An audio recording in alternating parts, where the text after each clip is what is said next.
Pessoal, bem-vindos a mais um episódio do Só Podia Ser de Campina. Hoje a gente está recebendo Marcelo Antunes, o tabelião do 7º Tabelionato de Campina Grande. Assumiu, de certo modo, recente, e a gente vai poder entender um pouquinho da história dele. Ele vai contar como ele chegou até aqui, ele vai tirar várias dúvidas do que é a função de um cartório.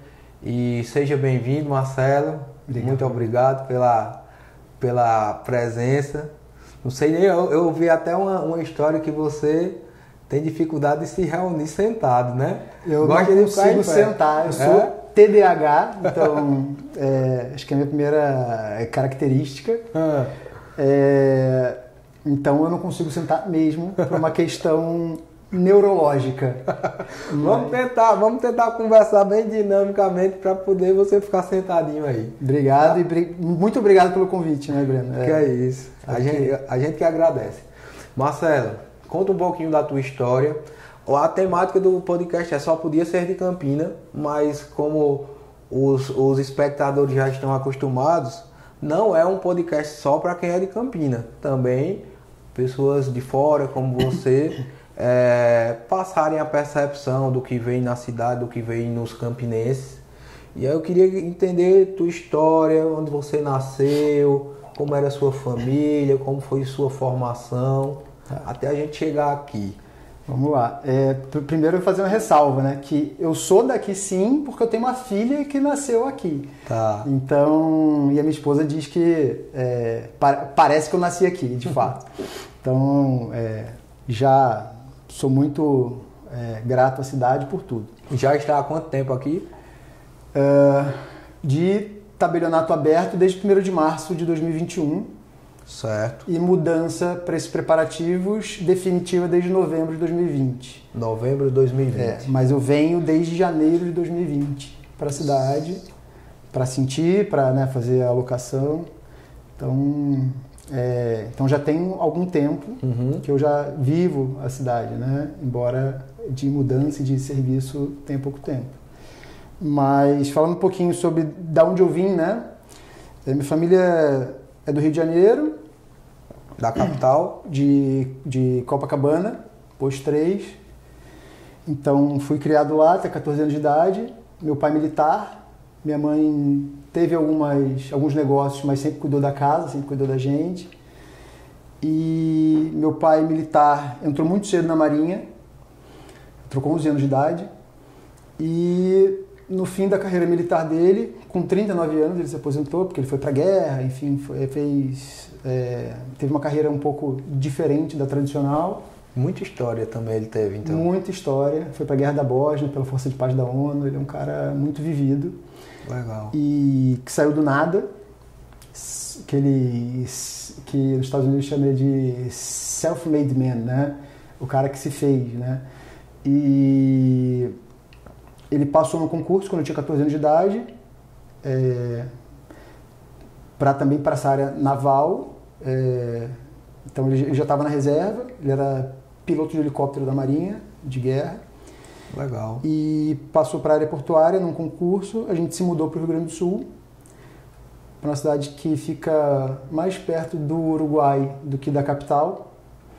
Então, qual era a cidade? Rio Grande, é o último porto do Brasil. Tá. Então é uma cidade portuária que tem a maior praia do mundo, inclusive, que as pessoas não sabem que fica no Brasil. Vai até o Uruguai pela praia, são mais de 200 km de praia. Qual o nome da praia? Praia do Cassino. Praia do Cassino. Porque teve um cassino nos anos 40, alguma coisa assim do gênero. Legal, novidade. E inclusive tem 2 pontos de kitesurfing lá, tem um dos melhores pontos de kitesurf do Brasil, que são os Moles da Barra. Então é um porto mesmo, é um Brasil totalmente diferente do que a gente imagina. E você viveu lá de que idade a que idade? Dos 14 aos 27, alguma coisa assim, 27, 28. Rio Grande e Porto Alegre, né? Certo. Então a gente se mudou, era garoto, comecei a fazer faculdade numa federal em Rio Grande, mas eu senti que... Era faculdade de quê? Direito. De Direito já. Tá. Eu fiz administração também, comecei a fazer, mas aí eu vi que a faculdade que eu estava... Enfim, eu tenho problema de ficar parado. Então, não me estimulou muito a faculdade, a outra que eu fiz. E a de Rio Grande, por mais que fosse federal, etc., me incomodou um pouco. A sala de aula ficava a 5 minutos da minha cama, eu brinco, que era muito fácil chegar na sala. Mas mesmo assim eu vi que aquilo não era para mim. Certo. Aí eu fiz outro vestibular para PUC, em Porto Alegre, na capital. Meus pais não me apoiaram, meus amigos não me apoiaram, porque você vai sair, né, de uma federal, com tudo em casa, etc., para passar perrengue. E eu com 19 anos falei, não, minha carreira, e saí de casa, 19 a 20 anos. Não me arrependo nem pouco. Eu tô com 37 e desde os 20 eu saí de casa. Certo. Então, fiz a faculdade lá. Aí depois, nesse meio tempo de faculdade, empreendi em algumas coisas. Então, quem acha que o cartório que tem essa cara de empresa é meu primeiro negócio, não. Eu já tive bar, já tive quiosque na praia, já tive balada, já cuidei de fazenda, embora não saiba nada de fazenda, de avestruz. Que legal, não Meu sabia. pai teve uma construtora pequena. Algum caso assim interessante para contar desse período aí, algo que marcou e diferente? Bom, era tudo muito diferente, minha vida era muito diferente, né? Então, assim, quem me olha hoje como tabelião, um cara super sério, eu fui um dos caras que fez as primeiras raves do Rio Grande do Sul. Já fui, né, muito dentro desse ambiente de balada. Já tive uma banda de música eletrônica, a gente fazia música eletrônica ao vivo. Então, com músicos profissionais, eu não tocava nada, eu era empresário, né? Então, na verdade, eu sou muito mais empresário que qualquer outra coisa. Certo. Então, assim, muita coisa diferente, enfim, a gente vivia... Falou em kitesurf, você praticava também? Praticava, uma época eu praticava, não era tão bom, mas gostava de brincar, porque em Rio Grande venta muito, então é perfeito para isso, né? Mas eu desisti quando todos os meus amigos começaram a se machucar muito, porque é muita potência, né, para uma pessoa só. E aí eu falei, não, eu prefiro estar vivo e fazer as coisas. Mas foi uma época bem legal, foi uma época interessante. Joguei polo aquático 5 anos na faculdade, fui da seleção gaúcha. Nosso maior título foi ser vice-campeão sul-brasileiro. Então... Ficou com os ombros largos assim até hoje. Né? Sempre nadei, né? A natação, para mim, quem me conhece aqui no prédio, que a gente mora aqui no Heron mesmo, né? Eles até se assustam com o que eu faço com meus filhos, porque meu filho com 2 anos e pouco já nadava, minha filha está com 1 ano e ela está quase nadando.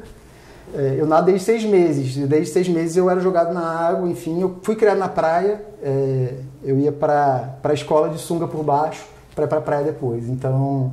Legal. Natação já competi também, embora, assim, no polo aquático acho que eu era melhor, mas não no nível profissional, nível amador, né? E então aí, enfim, joguei na faculdade, estudei, eu resolvi estudar para concurso cartório, eu sempre quis, a minha primeira lembrança, assim, o que você quer ser quando crescer, né? Eu me lembro, deu com o meu avô, Breno, que deu o nome pro meu filho, né? A gente na frente de um cartório de registro civil e eu pensava, vô, que tem tanta gente na frente desse lugar aí, o que é? Tipo, 5 anos, sei lá. Isso no Rio? No Rio. Aí, um cartório. Aí ele começou a falar, eu falei, pô, essa pessoa deve ser muito importante para ter tanta gente procurando ela, né? E aquilo me marcou muito. E eu sempre sabia que eu queria ser aquilo, que eu não sabia muito bem o que era, mas eu achava legal e tal. E depois eu fui, ao longo do tempo, descobrindo e vendo. Quando eu me formei, eu fiquei com medo de começar a estudar, porque eu sou TDAH, eu não sabia que eu era TDAH até 27 anos de idade. Certo. Então, eu não sabia o que eu tinha, né? Eu não tinha falta de inteligência, mas eu tinha falta de concentração. Então eu não conseguia ficar 15 minutos parado, embora sempre que eu quisesse alguma coisa, eu sempre tivesse êxito de certa forma, mas eu tinha que me esforçar muito. Então, assim, aula de matemática, por exemplo, eu faço aula particular, ou com meu avô, com meu outro avô, desde a 5ª série. Porque, assim, eu tinha que ter muita aula de particular, porque, claro, eu pulava os sinais, né?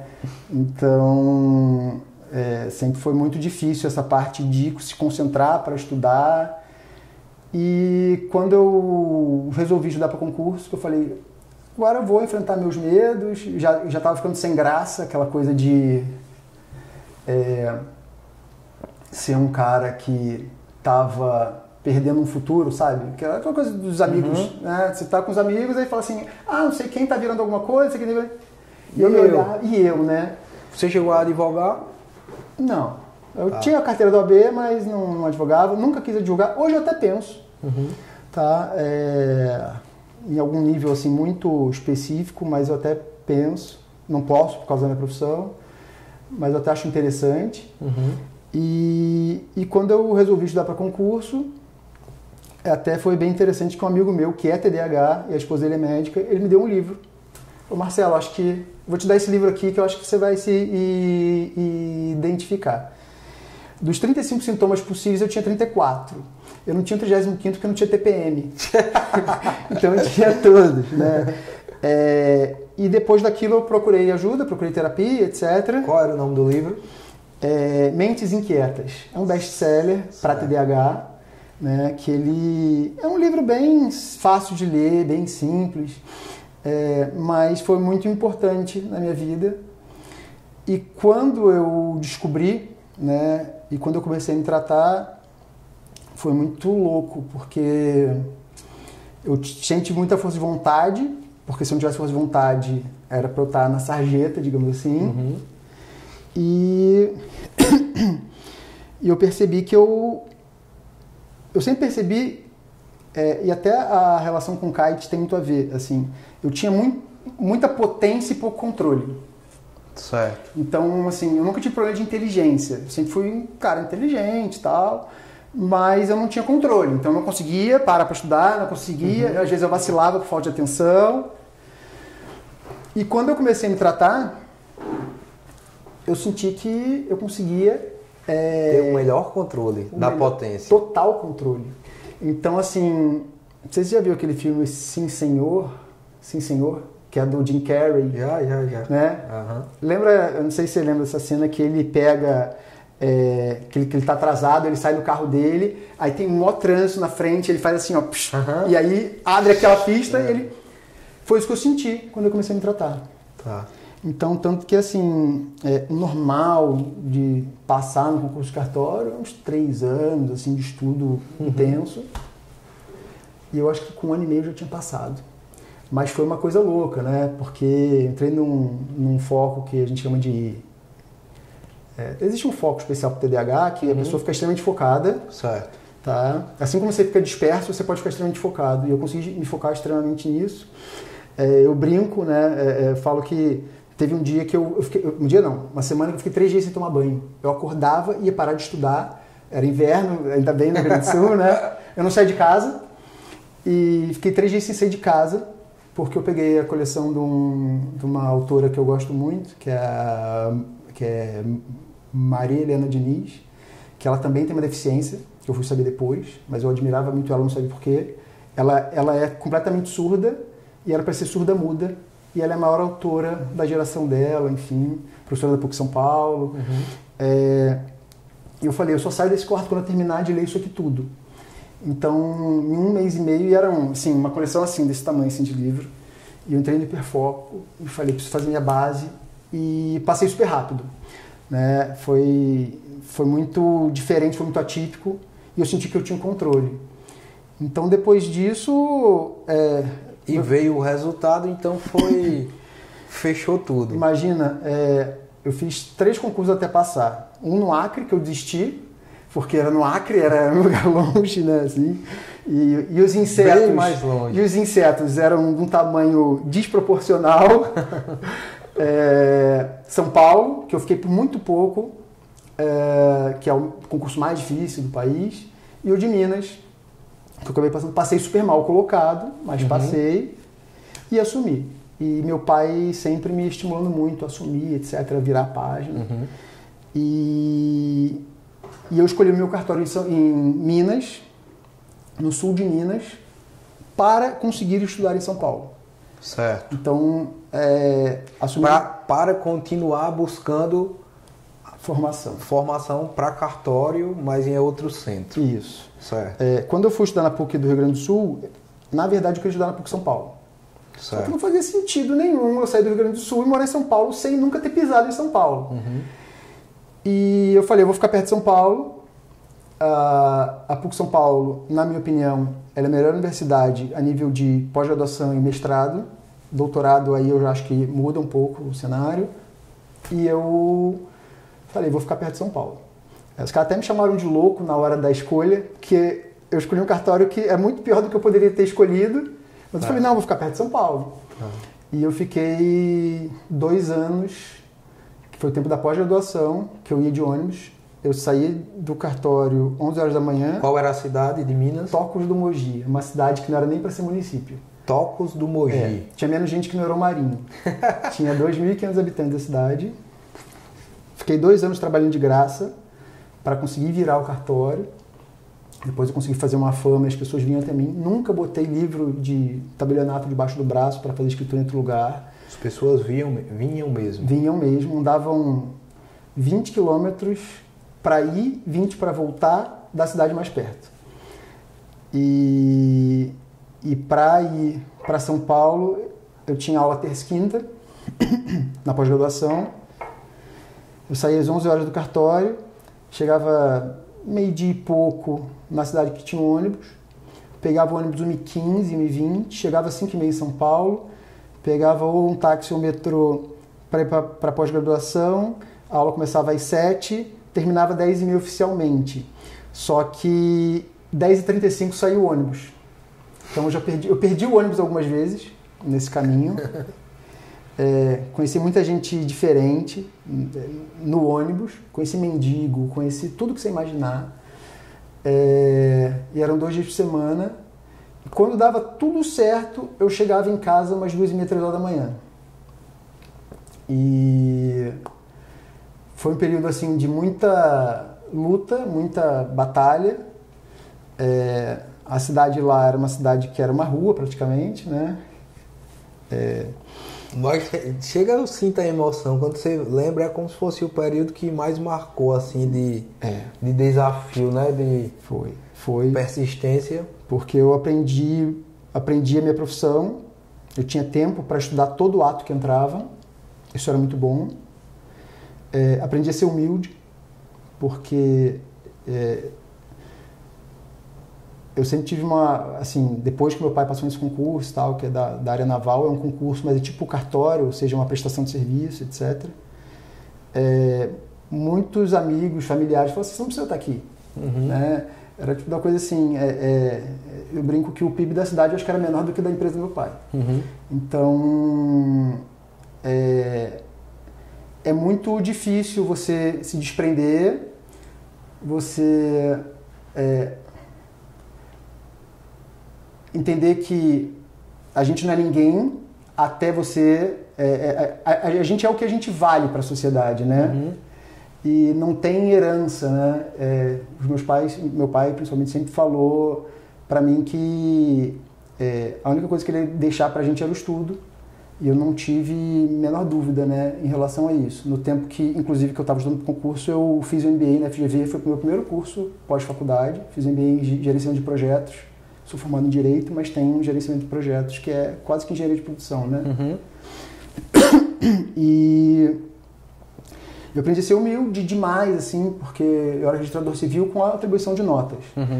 Então, eu atendia pessoas, atendia casos, eu via a realidade e eu percebo que eu era um menino mimado, que não sabia da vida e tudo foi diferente, né? Os valores, tanto os financeiros quanto o valor que as próprias pessoas dão, as coisas, que isso que é o principal, né?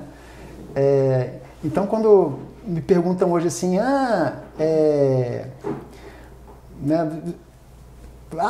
tá aqui é fácil. Eu falo, mas é que você não sabe do resto, né? Passei 2 anos no vermelho, 2 anos apertado. E nesse momento você não era casado ainda? Não, conheci minha esposa lá, né? Ela lá em Minas? Era do Ministério Público, ela é do Ministério Público. Lá em Minas? Lá de Minas. E eu levava os casamentos para fazer as habilitações e ela me recebia. E acabou que a gente acabou casando, né? Eu ia casar os outros e acabei me casando. E hoje estamos aí, mas ela participou de grande parte dessa transformação. Nesse período, às vezes eu dirigia 400 km para dar uma aula, que eu ia ganhar muito menos do que gastar de gasolina. Mas eu sou gago, né? Você já me conhece um pouco mais, você sabe que eu travo. E como a gente tem prova oral no concurso, eu sabia que eu precisava desenvolver essa parte. Então, assim, foi um período. Mas eu nunca tinha percebido, não. Eu só, no meu entendimento, você às vezes parava só para pensar um pouco mais e falar. Mas quando você fala, vai tudo. Nunca percebi. Mas eu sou extremamente gago e... Tanto que falar de mim é difícil. Eu falo muito bem da minha profissão, do que eu faço, dos atos e tal, mas falar de mim para mim é difícil. E foi um período, assim, de muita luta. Quando eu passei no mestrado, né, eu fiz a pós-graduação lá para fazer o mestrado, que para mim é o melhor mestrado que eu podia fazer no Brasil. Foi uma felicidade, assim, enorme, porque eu não conhecia ninguém, não tinha as costas quentes. Então, assim... Que foi na PUC. Que foi na PUC São Paulo. E eu acho que isso, essa história, né, é muito fácil olhar para o Novo Sétimo, muito fácil olhar hoje para o Marcelo. Tive que passar por uma cirurgia bariátrica no meio do tempo, né, porque que muda muito o emocional também, pós, né? Muito, eu precisava muito. Na verdade, eu comecei a engordar depois que eu comecei a estudar, comecei a engordar mais, porque eu sabia que eu precisava ganhar o tempo perdido, né? Que eu perdi muito tempo sem saber o que eu tinha, sem saber das minhas deficiências e precisava dar uma comprimida. E eu abandonei minha saúde, abandonei tudo para conseguir passar. E foi um choque quando eu passei em São Paulo. Eu já estava lá em Minas, passei em São Paulo, foi antes de passar aqui em Campina Grande, passei em outros concursos, né? Acabei não assumindo em São Paulo por outros motivos, né? Porque não valia a pena aquela mudança naquele momento, etc. Mas foi um choque quando, assim, eu passei em São Paulo, que era o concurso mais difícil do país, que era o concurso que eu sempre quis, e na hora de pegar o atestado médico, o médico fala assim, você não tem saúde para assumir. E eu pensei, mas eu abandonei tudo, abandonei minha saúde para conseguir passar no concurso e agora minha saúde é um problema. É um problema. Então, isso foi Você chegou a pesar quantos quilos? 143. Era bem pesado. Bem pesado. Bem gordo, bem obeso. E isso, de fato, foi um empecilho para você assumir? Não. Eu consegui o atestado e tudo. Nesse verão, era novembro mais ou menos, as minhas aulas tinham terminado, né, eu estava de férias. Eu falei, eu vou voltar a ser quem eu era, porque na faculdade eu era muito bem fisicamente. Eu jogava polo aquático. Kitesurf. Então eu perdi mais de 20 quilos em 40 dias. Só que quando voltaram as aulas eu engordei tudo em 2 semanas. Porque era o meu estilo de vida, ou seja, imagina, não tinha rotina. Um dia eu saí de casa às 11 horas, chegava às vezes 5, 6 da manhã, porque o ônibus quebrava, tinha todos esses perrengues. Eu não conseguia ter uma rotina saudável, etc., que ainda tenho hoje, né? Então eu falei, a minha rotina é o meu estilo de vida, que é esse estilo de vida horrível do concurso. Eu acho que o concurso ele te tira muito, né? E aí eu falei, eu preciso de algo mais radical hoje, etc. E foi a melhor coisa que eu fiz, né? Para resolver esse problema. Não foi difícil, muita gente é difícil, né? Para mim foi muito fácil, porque eu voltei a ser quem eu queria ser e quem eu achava que eu sempre deveria ser. Enfim, eu voltei a ser o cara que eu sou. Então, na escola eu sempre fui mais forte, não sei o quê, só que depois que isso aconteceu eu tive que focar e acabou que eu fui para um lado que eu não gostei e que eu não quero voltar mais. Mas aí basicamente foi isso, eu fiquei 8 anos lá em Minas, passei em outros concursos, passei em quase todos os concursos, na verdade a exceção, depois que a gente começa a passar e tal em concurso. Você fez concursos para que outras áreas também? Só cartório, mas eu fazia em todos os estados. Certo. Então todos os concursos de cartório eu fazia. E sempre muito focado então, só cartório. Só cartório. Não me serve ser promotor, não me serve ser juiz, com todo respeito. Advogado eu acho que tem uma questão interessante, mas assim, o meu lance é cartório. Porque o meu lance é iniciativa privada. Eu acho que é muito legal essa questão de gerenciar a sua empresa, de você tocar a sua equipe, etc. E a questão do cartório é que eu falo que a nossa caneta é mágica se você souber usar. Então, assim, eu estava esperando o pulo do gato, tá? E eu acho que aí entrando na história do Novo Sétimo, né?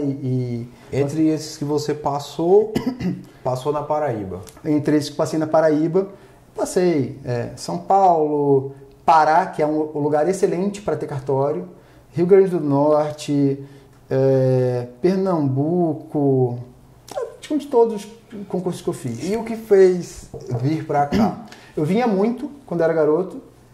Por incrível que pareça, meu tio, que é quase que meu irmão mais velho, ele é 14 anos mais velho que eu, ele era diretor financeiro da PB Gás.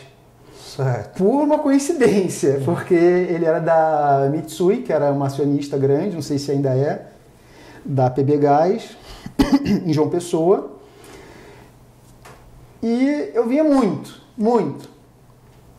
E eu gostava e sempre sentia alguma coisa, sabe aquela Mas via mais em João Pessoa. Não tinha vindo a Campina até o dia que eu tinha passado no concurso. Eu fiquei entre os 10, alguma coisa assim do gênero, e eu falei, eu vou ver Campina Grande, fiz os estudos. E quando eu pisei aqui, aí eu tive a certeza que era aqui. Então, foi muito engraçado, assim. E o que foi nessa época do seu tio, que você veio aqui, o que é que você lembrava assim da Paraíba, que ficou mais marcado? Na verdade, se você me perguntar assim, não é nem que ficou marcado, na verdade era uma constante, porque desde que ele se mudou, eu vinha de vez em quando, sabe aquela coisa assim? Então assim, era um estado que eu via que ele tinha um ar de interior, o João Pessoa tinha um ar de interior, né, quando eu vinha muito, principalmente, mas tinha essa coisa do Nordeste, tinha sabe aquele sentimento de estar em casa? Assim, é uma coisa um pouco estranha. E eu se sentia muito à vontade, assim. Assim, ó. Com as pessoas e com o local. Do nível que eu me sentia tão à vontade, eu nunca fiz isso. Quando eu vim fazer a prova, a última prova escrita, eu entrei de calça, tudo, porque às vezes tem essas maluquices de concurso. Eu trouxe uma bermuda de ficar em casa, um chinelo. Eu nunca fiz isso em outro concurso e hoje agora estou analisando isso. Eu fiquei da bermuda que eu ficava em casa, com um chinelo, fazendo a prova, e quando a prova chegou na minha mão, eu ri. Isso nunca aconteceu comigo.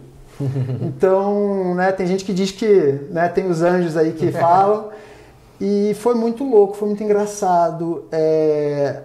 Foi assim... Estou aqui, vou vir para cá. Na hora que pegou a prova...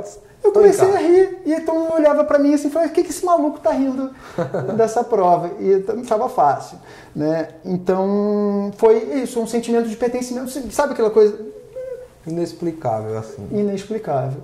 E quando eu entrei em Campina Grande, que até hoje, quando eu entro, eu cheguei à noite, né, vim da estrada de João Pessoa, eu não sei qual que é o ponto ainda, porque eu não sei me situar exatamente.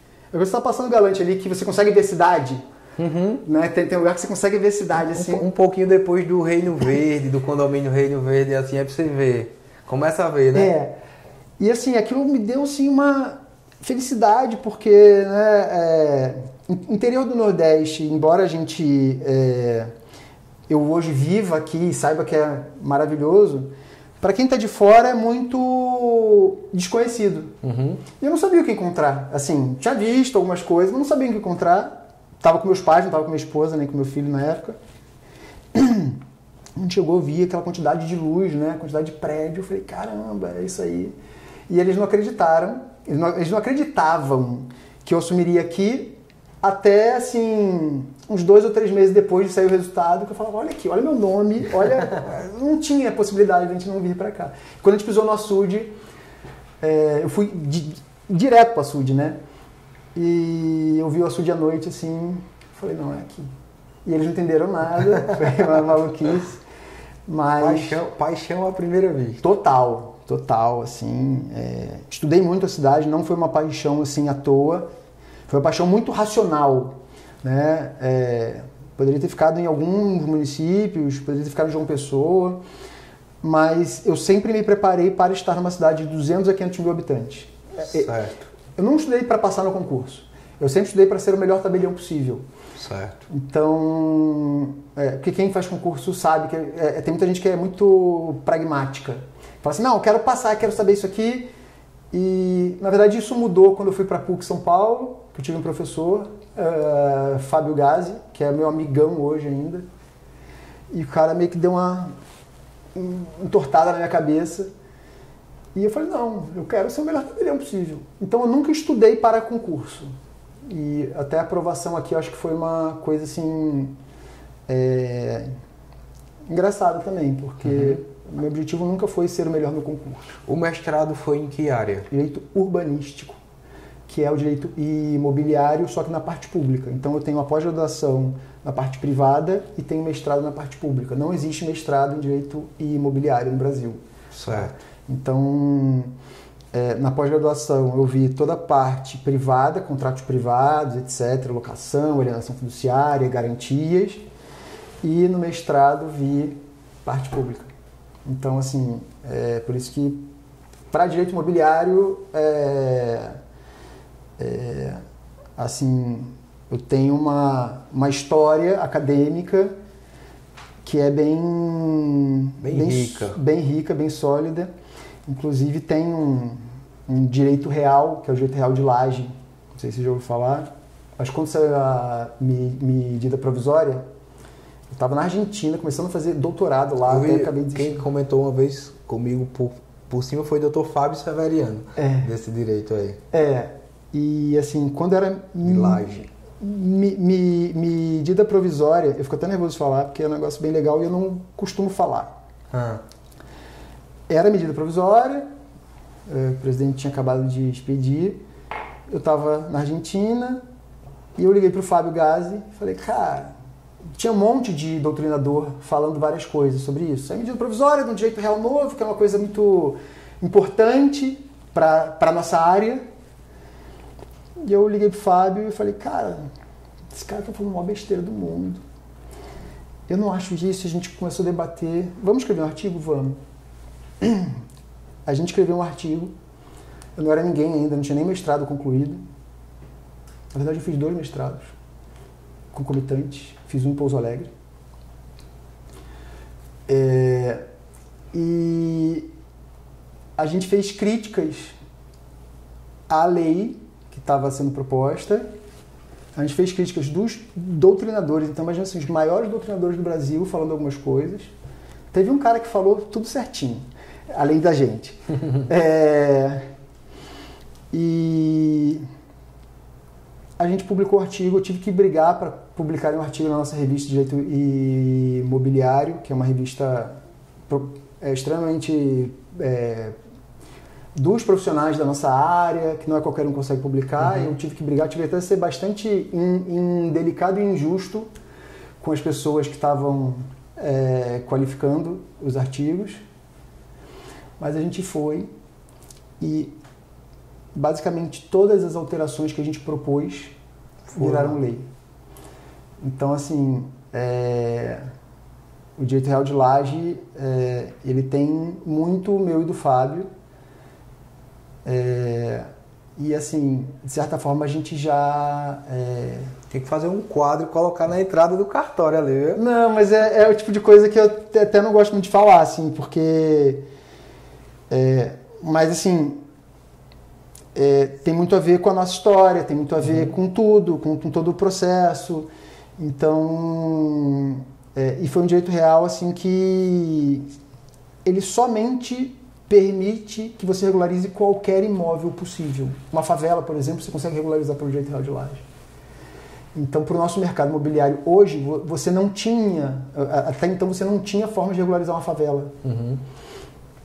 E com o direito real de laje você tem como. Isso faz com que você crie valor, você crie dinheiro, efetivamente, energia. E para algo que na prática já existe e tem um valor, né? Exato. Que antes não tinha. Antes não tinha. Antes essas pessoas todas elas ficavam sem poder vender, porque o direito não estava legitimado, e a nossa área da construção civil, etc., não conseguia nem comprar esses direitos, nem conseguir... Essa lei é de quando, Marcelo? Que ano? Acho que é 2017. Bem recente. Bem recente. Eu estava no mestrado ainda. E foi muito legal, assim, foi uma batalha, assim, foi uma luta. Como eu te falei, eu estava na Argentina fazendo doutorado, que eu não concluí, não terminei. Ainda? Não, eu vou fazer, mas eu quero fazer um bom. Lá eu não gostei muito, não. Assim, o estilo, né? Tá. Quando você falou que considera o da PUC em mestrado a referência, o de doutorado você considera qual? O UERJ e USP. Na minha área, o UERJ. Sem dúvida. Tá. Só que que é o que o Fábio Severiano tem. Tá. Que é o melhor. Eu quero fazer, mas eu preciso estar mais organizado. Minha esposa e meus filhos precisam também ir comigo, enfim, porque eu não vou ficar indo para o Rio. A gente tem apartamento lá ainda, mas eu não vou ficar indo para o Rio sem eles. Seus pais moram no Rio Grande do Sul. No Rio Grande do Sul. Ainda moro no Rio Grande do Sul, meu pai ainda trabalha. Tem família no Rio ainda, né, e tudo, assim, o resto da família ficou lá. Mas meus pais e minha irmã moram no Rio Grande do Sul. Que bom, que bom. Já deu para entender uma parte da história que para mim é tudo novidade. Marcelo, tem muita gente que ainda não entende, assim, você tá nessa leva de vários concursados que assumiram cartórios e tem aquele estigma que os cartórios antes eram... Não é nem um estigma, era de fato assim, né? Eles eram hereditários, quem tinha o domínio deles era a parcela mais privilegiada da sociedade. E aí, mais recente, começaram os concursados a assumirem. Então, eu queria que tu explicasse para quem é leigo no assunto como se deu isso, que isso é uma evolução total para a sociedade. E comentasse assim também como tem sido algumas dificuldades de resistências, entrando num mercado diferente, você com uma cultura tão diferente da nossa, uma cultura do sul, do sudeste, e entrar aqui como um concursado de cartório. Historicamente, eu já trabalho no mercado imobiliário há um tempo, e o cartório que você assumiu tinha sofrido algumas interdições, e aí hoje já a gente nem lembra mais disso, que aí todo o trabalho de marketing que você vem fazendo já todo mundo esqueceu. Comenta um pouquinho sobre isso para quem é leigo, principalmente. A história do Novo Sétimo, ela tem a ver com essa minha história, né? Eu acho que eu quis mostrar à sociedade, primeiramente, né? Por que eu escolhi o sétimo? Podia ter escolhido o sétimo, oitavo ou nono. Eu escolhi o que tinha pior fama. A minha ideia era mostrar que o concurso é bom e que eu ia pegar o pior e ia transformar no melhor. Não porque eu sou o Marcelo, mas porque eu sou mais um concursado, sou mais uma pessoa qualquer que correu atrás, que se dedicou a vida inteira a isso. Desde criança? Desde criança, talvez. Então, a primeira coisa cartórios hereditários, eles faziam sentido em algum momento? Faziam. Se você pensar aí 60 anos atrás, pouquíssimas pessoas sabiam ler e escrever, né? Precisava ter pessoas confiáveis. Era assim com todas as áreas. delegado de polícia, juiz, era tudo indicação. Tá? Essa é a verdade. O Brasil ele funcionava assim. A indicação é um problema? Não. Desde as capitanias hereditárias era assim, né? Mas vamos lembrar, nos Estados Unidos, juiz é eleito, promotor é eleito. Então, assim, era um sistema. Eu não questiono o que era antes. Tá? O problema foi que, em 88, com certeza absoluta, mandaram fazer concurso. E o primeiro concurso da Paraíba, ele termina em 2021. Em 88, a Constituição mandou fazer concurso. Quem perde com isso? É só a sociedade. Tá? Eu também fiz estudo de mercado, sim, aqui. E eu vim com sangue no olho, porque eu vi que qualquer pessoa que chegasse aqui e fizesse um trabalho sério, com uma pegada técnica, independentemente do marketing, o marketing ele só serve para acelerar um processo, né? Se for um marketing vazio, ele não adianta nada, né? Até pior. Eu vi que o sistema de cartório aqui estava, e eu acho que de certa forma ainda está passando por uma reforma, 30 a 50 anos atrasado. Tá? Quem perde com isso é só a sociedade. Tá? E eu quis mostrar para todos de que qualquer pessoa com mérito conseguiria fazer um trabalho diferente e mudar essa visão. Por isso que o Novo Sétimo não é cartório Marcelo Antunes.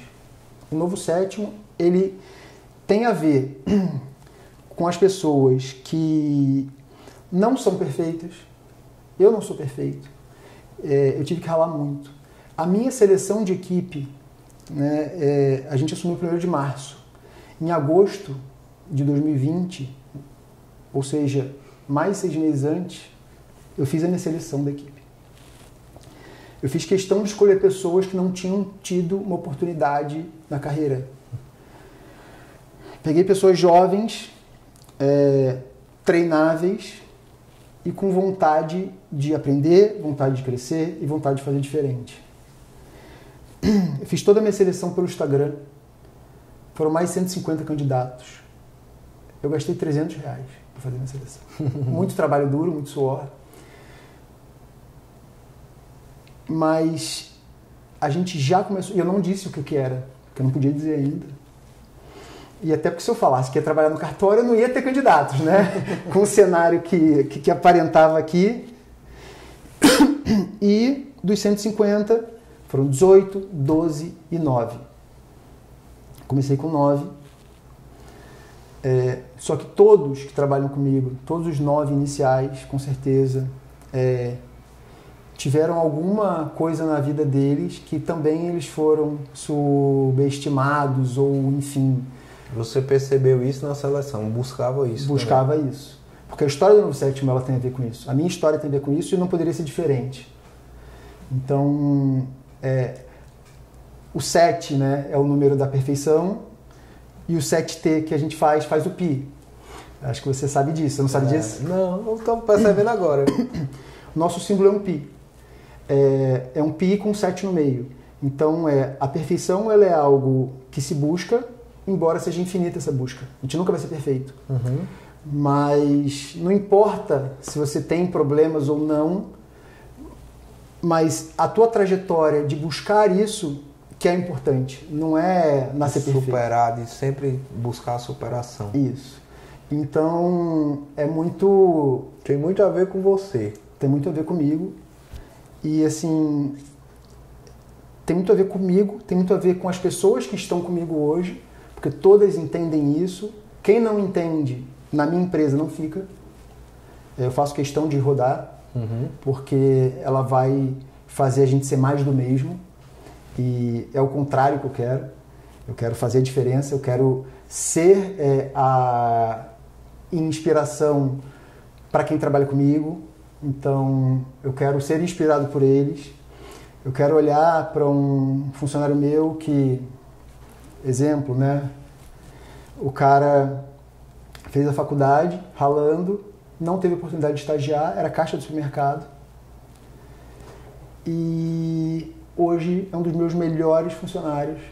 Os caras que teve muitas deficiências iniciais, né, de técnica, mas que se supera a cada dia e que tem um desenrolar ali, um tratamento com o cliente que eu aprendo com ele todos os dias. Então, isso é o Novo Sétimo. Essa é a nossa filosofia. É pegar as pessoas que não são perfeitas. Você vê, né? Você me falou uma vez isso. Assim, um monte de gente muito nova aqui e tal. Mas é isso. Você vê que... eu sei que na nossa área a gente quebrou muito paradigma, né? Vem quebrando. Vem quebrando. E a gente está aqui para isso mesmo. A minha faixa etária média é 22 anos de idade. Ou seja, é um monte de moleque, um monte de guria, né? Quebrando paradigmas num tipo de negócio velhaco, num tipo de negócio cheio de pó. É isso que é legal. É mostrar para as pessoas que a gente pode ser o que quiser. Só depende o quê? Dedicação, trabalho sério, comprometimento, que todo mundo aqui tem, você sabe disso. Né? Você pode mandar mensagem para eles a qualquer momento do dia, eles vão tentar responder. Todo mundo aqui trabalha isso como prioridade da vida, porque, na verdade, tá aqui com a gente, tá no Novo Sétimo, que ele é maior do que eu, ele é muito maior do que eu, é uma questão de superação todos os dias, de tentar fazer a diferença e, de certa forma, fazer história. Eu sei que se todos os concursados viessem e fizessem a mesma coisa, ok, legal, tem um concurso, mas isso que a gente vive aqui, a coisa que me deixa mais feliz, é quando as pessoas entram e perguntam assim, aqui que é o cartório? Cara! Só interrompendo, para quem não conhece, o cartório, o sétimo cartório, ele é lindo, ele fica no Heron Marinho, no mall de lojas aqui do Heron Marinho, ocupa duas lojas, 3 lojas, né? Verdade, 3 lojas, é muito grande.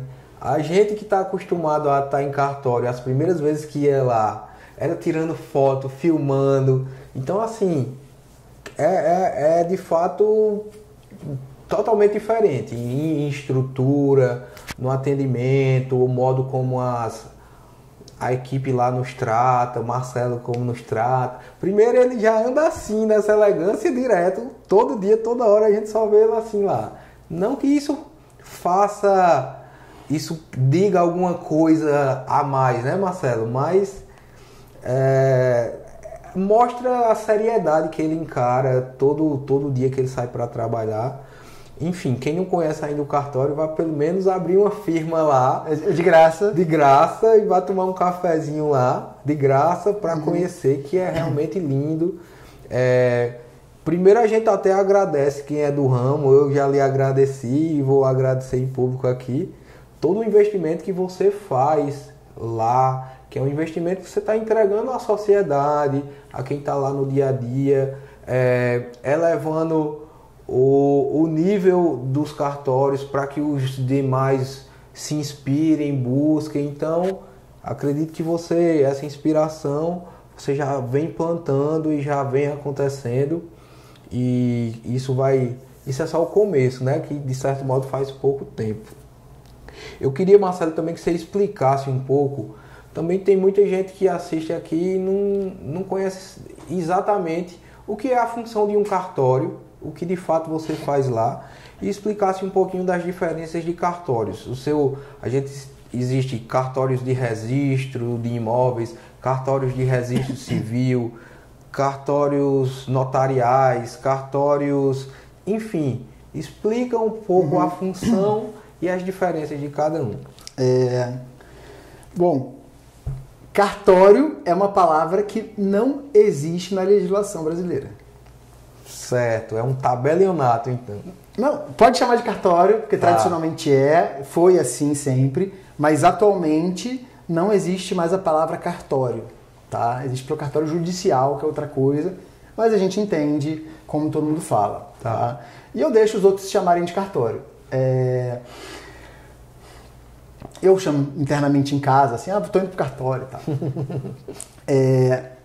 Vamos lá, acho que primeiro que o pessoal mais conhece que é o registro de imóveis. Todo mundo acha que o registro de imóveis é o suprassumo. O registro de imóveis, ele é quem cuida das propriedades imobiliárias, ou seja, dos imóveis de uma circunscrição.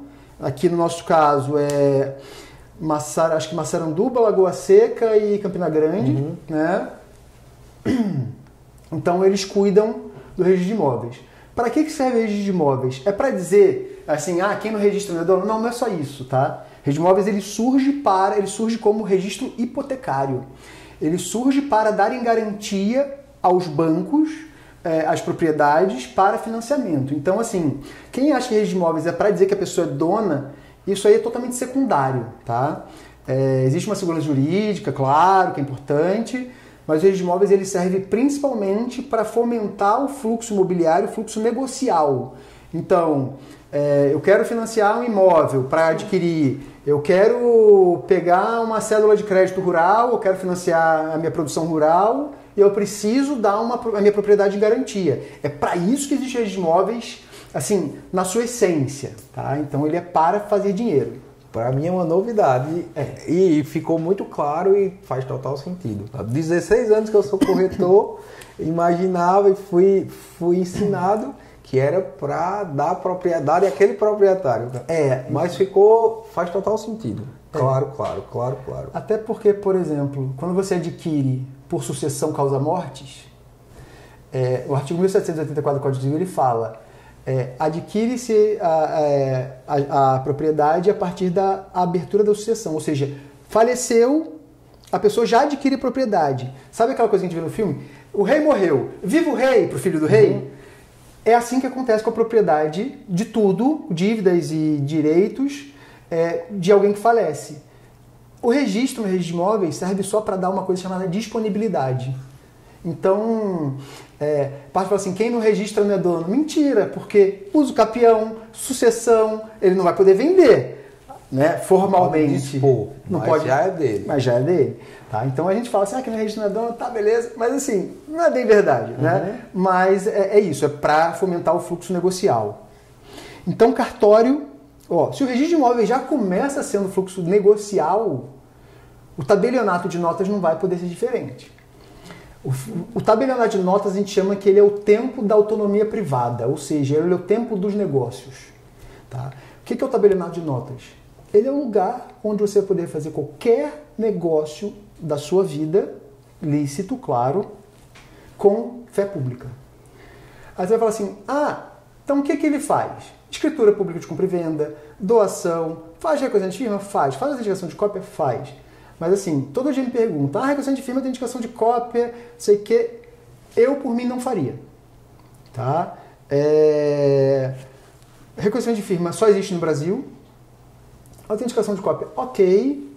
Mas assim, são coisas muito arcaicas, digamos assim, né, para o que a gente pode fazer. Faço. Mas se eu pudesse não fazer, eu não faria.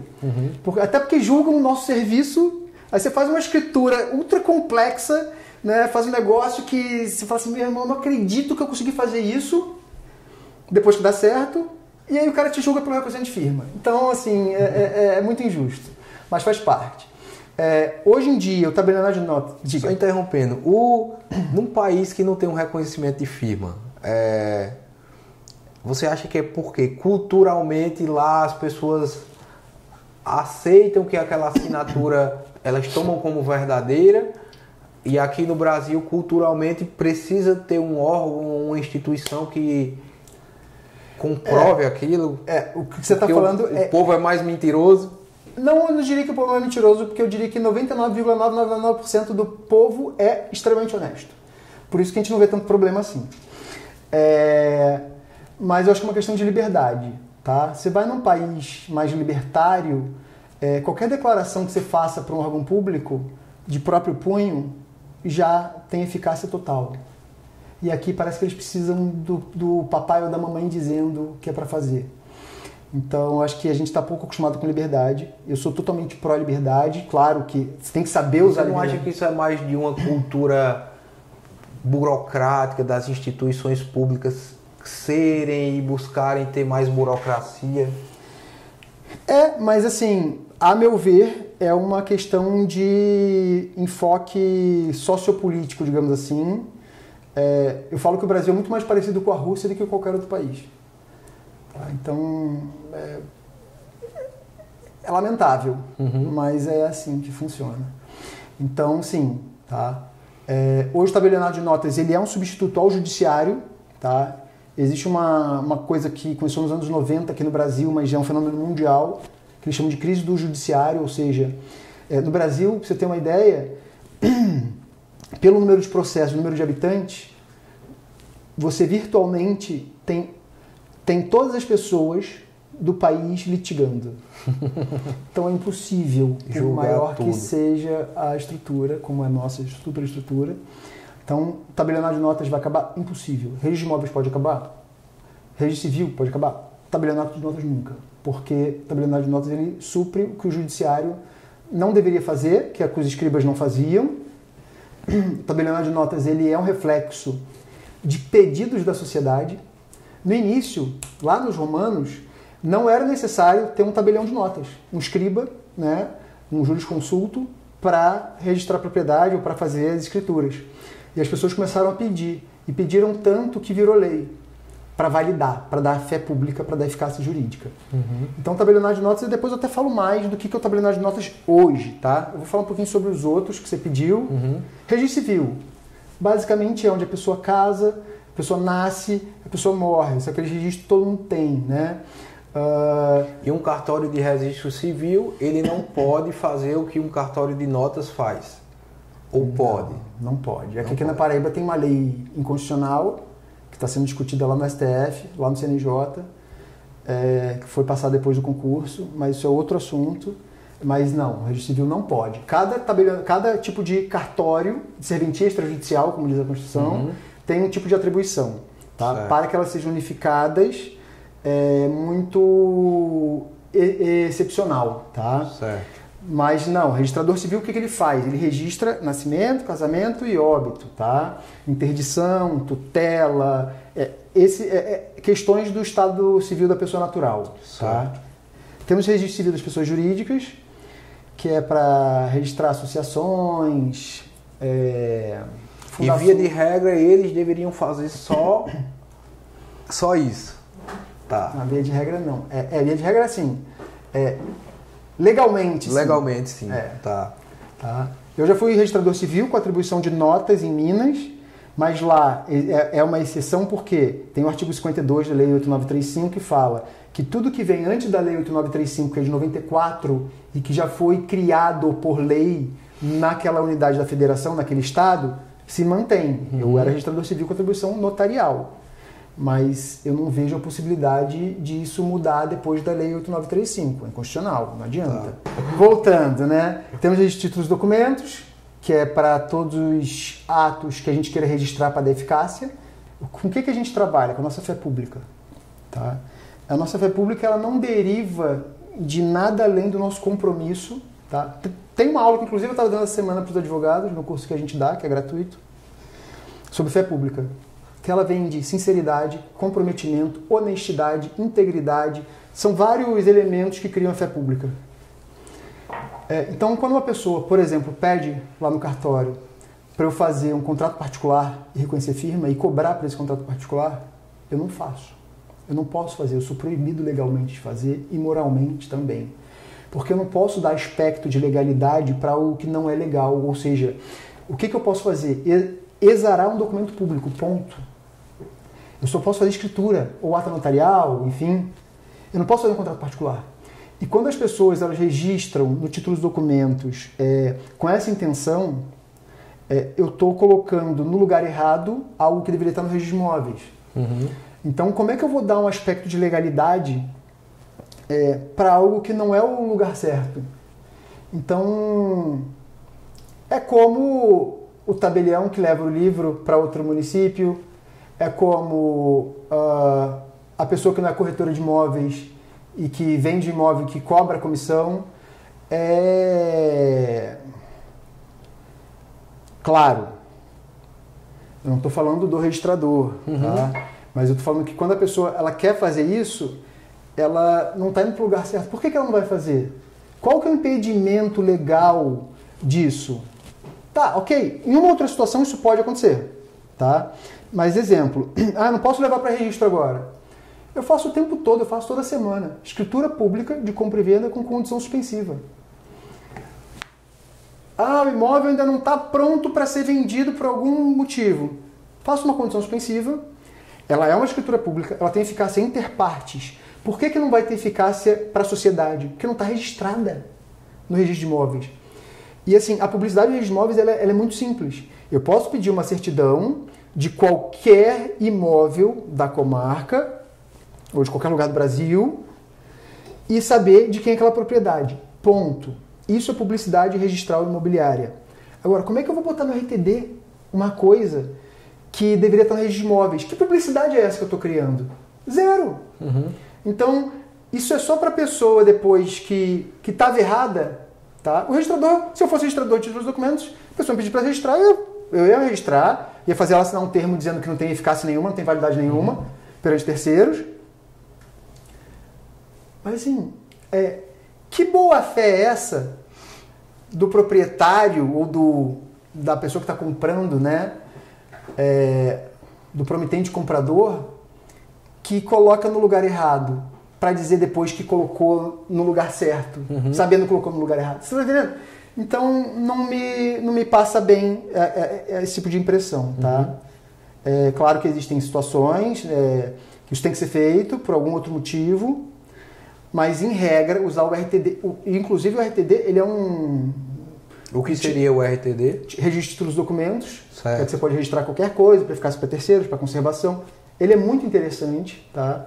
Ele está um pouco esquecido, está muito esquecido na nossa legislação, provavelmente porque tem muito poucos RTDs no Brasil, títulos e documentos. Deveriam ter mais, talvez fomentasse um pouco.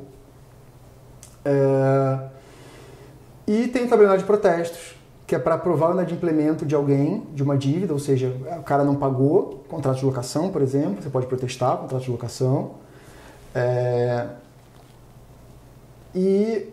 De certa forma, forçar o devedor a pagar. Mas, assim, dentre todos, qual é o único que se destaca? É o tabelionato. Porque eu estou falando de registros versus tabelionato. Tá? Então, assim, o que o registro faz? Eu falo que o registro não é criativo. Ele resiste ao que o tabelionato fez. Então, eu gosto muito de fazer o que eu faço. Já fiz de graça, já fiz pagando. Então, se ganhar dinheiro, melhor ainda. Mas eu não faço por isso.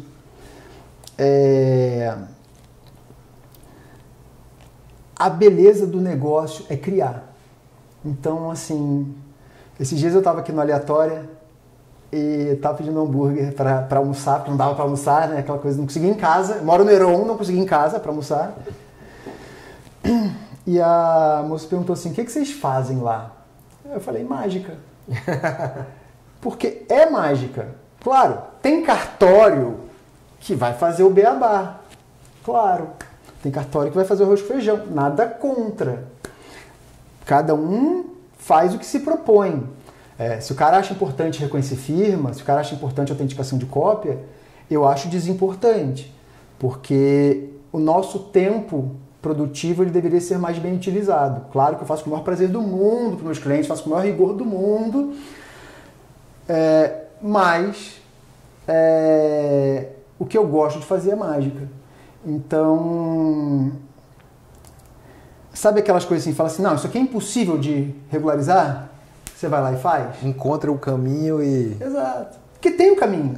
Né? Se as pessoas, elas estão com um propósito honesto, querendo fazer alguma coisa dentro da lei, e estão falando a verdade, é impossível que você não consiga fazer. É impossível. Sempre tem o modo correto. Sempre. E uma vez eu falei para um cliente meu, lá em Minas, ele falou, tem jeito de regularizar isso, Marcelo? Eu falei, tem. Daqui a 2 anos. Beleza. Ele tá, então tá. Um belo dia, tô na minha mesa. Ele chegou. Ele chegou. Marcelo, voltei. Eu olhei assim. Ele falou, você não mandou eu voltar daqui a 2 anos? Passaram 2 anos, tô aqui. Eu falei, então realmente, agora vai dar para regularizar. Marcelo, e para quem é leigo também, quem é que comanda os cartórios? Como existe cobranças, existe visitas, auditorias, como é que funciona? A gente tem a Corregedoria Geral de Justiça e a Corregedoria Permanente, que são os corregedores, são juízes corregedores da comarca, que é o judiciário, tá? Aqui é a vara de feitos especiais, e eles que fazem essa função fiscalizatória nos cartórios. Quanto mais concursos se tem, mais aprimorada fica as corregedorias, isso é óbvio, porque a gente também tem a contribuir. Hoje a fiscalização ela é feita aqui pela vara de registros públicos, pela vara de feitos especiais. A gente tem uma correção anual. Tem o MP também, que fiscaliza a gente de vez em quando. A gente é bem fiscalizado. Sempre que alguém tem problema no cartório, eu falo, pode ligar para a corregedoria, não tem problema nenhum. Aí fala, vou te processar, aquela coisa assim, você não vai fazer sequência de firme, que o cara não está aqui. Fala, não posso fazer e tal. A gente sempre tenta arranjar solução, né? Mas quando tem algum problema, e tem problemas, assim, né? É normal que a gente desagrade, a gente não está aqui para agradar, eu sempre falo. A gente tenta fazer um serviço para agradar, a gente sempre tenta fazer tudo da melhor forma, mas em algum momento a gente tem que obedecer à legalidade, que é o nosso mantra, né? A legalidade manda. Então eu faço tudo que a pessoa quiser. Eu trato bem, eu faço as diligências, faço tudo o que for possível para facilitar os trâmites, mas o meu limite é a legalidade. Então a gente é fiscalizado pela corregedoria,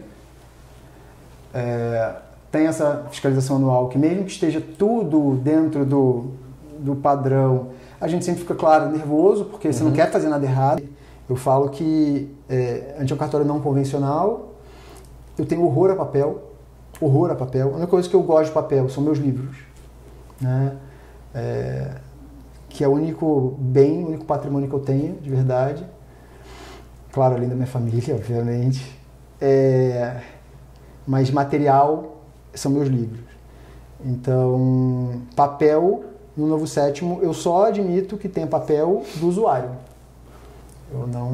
A gente tem um arquivo que não fica nem interno, não. Marcelo, e assim, a gente vê o mundo digital evoluindo uma velocidade absurda, né? Cada vez mais. Eu estava até comentando contigo no começo, eu já venho assinando contratos de algumas construtoras de modo digital, chega no e-mail lá dos clientes, eles assinam também, mas internamente aqui na imobiliária não tinha ainda implementado. A gente implementou hoje por coincidência e aí foi uma felicidade, vamos fazer todos os contratos agora assim. E aí eu queria assim entender de você de que modo o cartório ele tem evoluído a esse ponto. A gente muitas vezes assim não era do meu conhecimento que alguns tipos de assinaturas elas podem ser hoje de modo digital, mesmo em cartórios ou videochamadas feitas. Eu queria entender assim, o que você pode pontuar, vou colocar até assim, da pandemia para cá, o que evoluiu tanto, que a gente vê que já está no dia a dia, você já implementa lá, alguns não estão implementando, mas a gente como da sociedade, a gente pode chegar e dizer, não rapaz, você não tem aqui, mas tal cartório já tem, coloque isso aí. O que é que você poderia citar que existe? É interessante falar sobre isso. Os tabelionários de notas no Brasil, pasme, eles são os mais avançados do mundo. Não existe tabelionário de notas no mundo com tecnologia maior do que do Brasil. Quando começou o blockchain, que disseram que iam quebrar os cartórios, a primeira instituição a usar blockchain fomos nós, os cartórios. Eu já sabia disso, que a tecnologia para isso ia ser, né, algo inevitável. desde que eu estava lá em Minas, eu já conversava, eu tenho um padrinho que é TI, então ele cria sistemas para muitas empresas e eu queria criar com ele algum sistema para laboratório de escritura. Não aconteceu, não tinha capital na época. E que você, só fazendo um ponto, você, como um tabelião, você tem liberdade de adotar sistemas de gerenciamento, de controle?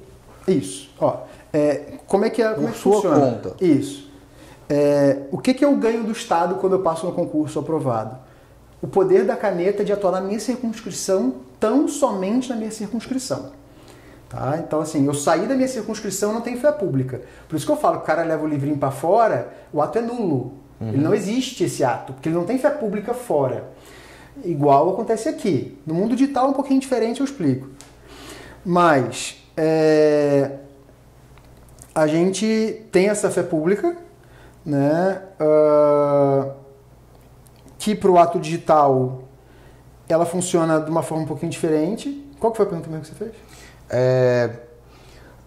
As evoluções, porque tem negócios que hoje pode ser assinado digitalmente e tal. E aí eu perguntei, você tem liberdade de adotar sistemas que você compra fora e adota ali para aquele? Tenho. O tabelião, ele não é só um técnico jurídico, tá? Ou não deveria ser. Ele é o gestor, ele é o CEO da empresa, né, do tabelionato. Então tem a pessoalidade do tabelião nos atos, a parte jurídica. Além disso, o gerenciamento. Então, assim, eu tenho colegas que são mais cautelosos, tem 3, 4 membros de time, um time pequeno, conciso, e eles sentem a confiança para atuar dessa forma. Ok. Por que você fala assim, né? Por que um tabelião de notas aqui em Campina Grande tem tabelionatos com 4 funcionários, o nosso tem 20? Como que você faz isso? É gestão. Eu fiz o MBA, quando entrou a pandemia, que eu sabia que ia demorar, fiz um curso de gerenciamento de qualidade em serviços. Eu estudo muito administração de empresas, estudo marketing, eu estudo tudo que envolve a empresa, qualidade, métodos de Kaizen, né, método Kaizen. Então, assim, se me perguntar, você consegue gerenciar? Claro. Eu tenho tudo online. Eu abro meu celular, eu vejo e eu desenvolvi todas as ferramentas. Tá? Hoje a gente a gente tem sistema de cartório. No início eu falei que não ia ter. Eu trouxe um sistema de Minas, mas ele não conseguiu se integrar aqui, que é um sistema ok, também não é um sistema excelente, mas é um sistema bem melhor do que o que a gente tem hoje. Mas a minha parte gerencial administrativa e de tecnologia, ela é muito sofisticada. Então, assim, dentro desses 20, eu tenho um que é o chefe da TI, que é o João, que também é meu escrevente, o meu único escrevente que não é da parte jurídica, que ele já fez ata notarial de blockchain, enfim, de várias coisas. Pois é, eu queria entrar até numa... Vou simular aqui uma situação que eu vi. E que existem linhas de pensamento que vêm defendendo isso. Na área imobiliária, que tem muito a ver com a área de negócios e cartórios, tem agora a história da tokenização. Tem pessoas, assim, as leis no Brasil, elas não estão tão evoluídas na mesma velocidade que as criptomoedas, né, os ativos virtuais, eles estão aí. Então aí tem gente que diz que eles podem pegar essa sala aqui, daqui a pouco, transformar ela em ativos através de tokens, e esses tokens podem ser transmitidos via blockchain para mudar a propriedade, e isso vai fazer com que eu transfira uma fração dessa sala ou ela toda para você através de uma transação em blockchain, onde isso não vai ser necessário eu pagar o imposto da prefeitura, o ITBI, não vai ser necessário registrar no cartório de registros e que mais? E fazer a escritura no cartório de notas. Vai ser só essa transferência e está resolvido. O que é que tu acha em relação a isso no país que a gente vive, as leis como são, o que precisaria acontecer de tão grande de mudanças para que isso se torne uma realidade? As pessoas elas confundem uma ferramenta com um instrumento efetivo. Mas você tem ouvido muitas indagações dessas. Muito. Que eles chegam aí e o final é dizer assim, isso vai fazer com que acabem os cartórios. Os corretores eles já dizem que acabou antes, mas vai acabar os cartórios com isso aí. Assim, a primeira pergunta que eu faço é, esses caras têm fé pública? Não. A sociedade acredita que esse blockchain é incorruptível? Hoje em dia falam que é. Uhum. Mas assim, não tem nada que a tecnologia não supere. Blockchain, né, é uma ferramenta interessante. É tão interessante que a gente usa nas nossas escrituras. É uma ferramenta. Só que eu quero ver o cara fazer uma compra e venda, por exemplo, com condição suspensiva, com pagamento de forma X ou Y, isso é a parte jurídica, é impossível. Ou o inventário que apareceu essa semana aqui pra gente. São 18 falecidos. Eu quero ver uma tecnologia fazer isso, da forma como as partes querem. Uhum. Então, assim, pode acontecer? Pode. Vai acontecer agora? Não. Porque eu acho que no dia que isso acontecer de blockchain, mudar tudo, aí não está falando só do blockchain, está falando de inteligência artificial e está falando das profissões acabarem. Né? Pode acontecer? Pode. Falam, inclusive, que os nossos filhos, 85% das profissões que os nossos filhos terão, elas nem existem. Né? Então, faz sentido? Faz. O meu negócio vai acabar? Eu acho, assim, eu acho impossível, porque qualquer pessoa que já leu a Bíblia ou que já estudou história vai lembrar dos escribas. Nós estávamos lá. Estamos aqui. Verdade. Então, acho muito improvável, tá? Não acredito nisso, não vou ver isso, tá? Eu acho mais fácil, com todo respeito, acho interessante a questão do blockchain, mas eu acho que é mais provável o blockchain e as criptomoedas acabarem do que a gente acabar. A gente não acaba. Sempre vai precisar ter alguém no relacionamento para indicar, para te mostrar, para você confiar. Isso aí, sempre vai precisar ter alguém para as partes buscarem um assessoramento. A partir do momento que a gente deixa de existir por causa de um simples instrumento que é ótimo, mas é um instrumento, a gente deixou de ser humano. Então, não acaba. É impossível. Impossível. Isso não vai acontecer. Ô Marcelo, e hoje a gente já vê assim, já evoluiu muito todo o processo em cartório, a velocidade, né, de tudo.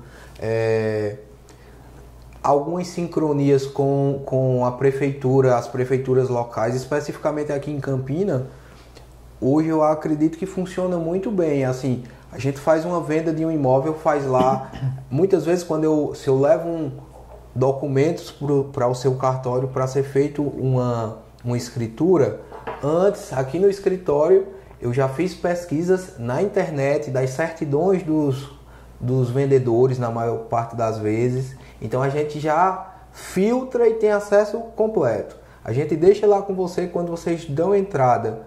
E algumas vezes a gente pode fazer também. A gente dá a entrada via sistema da Prefeitura de Campina Grande para sair o ITBI. E aí controla lá todo o processo. E vocês vão monitorando aqui também. E rapidamente se chega ao dia de assinar uma escritura. Em outros aspectos, sem ser uma escritura de compra, você também tem muita velocidade em outros tipos de documentos? É como eu te falei, eu não trabalho com papel lá. Então, assim, para começar, tudo está na minha base de dados. Incorruptível, a gente já tomou ataque hacker, nunca conseguiram corromper absolutamente nada. A nossa rede PASME, ela é mais segura que a STJ e qualquer TJ. Tá? A gente tem 5 redundâncias de rede. Quando a gente vê que o sistema do tribunal cai e fica fora do ar, claro, eles têm uma estrutura muito maior, mas assim, em termos de segurança de rede, a gente tem. Eu tenho processos, eu falo, não quero ser o mais rápido do Oeste porque eu não estou no Oeste, tá? Então, eu quero ser o sniper. Eu ver uma situação, eu analisar juridicamente e cravar onde eu preciso. Existem muitas particularidades do próprio sistema, mas assim, hoje eu trabalho um processo do início ao fim de forma remota. Então, para que você precisa hoje de alguém para ir no centro da cidade? Eu só preciso para de imóveis, porque eles não estão emitindo certidão online. Tá? Então, assim, só. Que deve ser um próximo passo, ou que já tem a gente precisa, né? Eles precisam, todos os registradores, né, eles precisam entender que a gente já está num outro mundo, né? A gente tem que falar que a máquina de escrever ela já ficou para trás. Agora é a tecnologia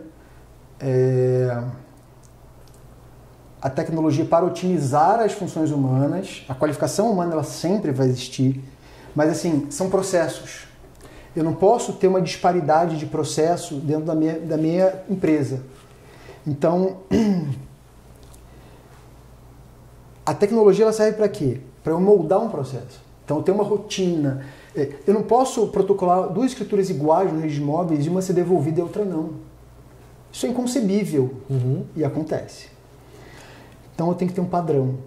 E o padrão não é o pior possível, ou seja, eu vou devolver para tudo, ao contrário, eu vou facilitar sempre que isso não tiver um risco de segurança jurídica às partes. Eu não posso criar um empecilho a pessoa ter sua propriedade por uma mera formalidade sem sentido. E às vezes acontece em qualquer registro de imóveis. Por quê? O lado humano ele é muito sensível às emoções. Então, às vezes o cara brigou com a esposa em casa, às vezes o cara tá com problema, ele faz a qualificação de uma forma diferente. Eu falo, porque eles fizeram assim. A gente é assim, a gente é humano, né? Mas qual é a resposta? É ter processo. Então, hoje, lá a gente tem processos internos para tudo. A minha última aquisição de time grande foi a Lucielma, que ela é minha gerente de processos. Então ela é o quê? Formada em contabilidade com MBA em gestão de empresas. Ela entrou quando eu senti que os escreventes estavam batendo cabeça. Então a gente começou a designar função, começou a traçar rotina, começou a dar feedback no que cada um tem que melhorar. Então hoje eu tenho uma pessoa que só faz isso lá. Ela só melhora meu time em termos de sincronia. O que ela sabe de cartório? Quando ela não trouxe nada. Mas hoje ela já entendeu os processos e já está dando fluidez a eles. Isso seria impossível. Seria impossível ter uma equipe de 20 pessoas se não tivesse alguém para coordenar essa parte de fluxo. Todas as nossas escrituras elas ficam na nossa base de dados, que hoje é Microsoft. A gente usa os aplicativos da Microsoft para isso. Então, assim, enquanto muito cartório faz escritura em sistema, eu não tenho sistema para lavrar. Falar, isso é ruim, é péssimo,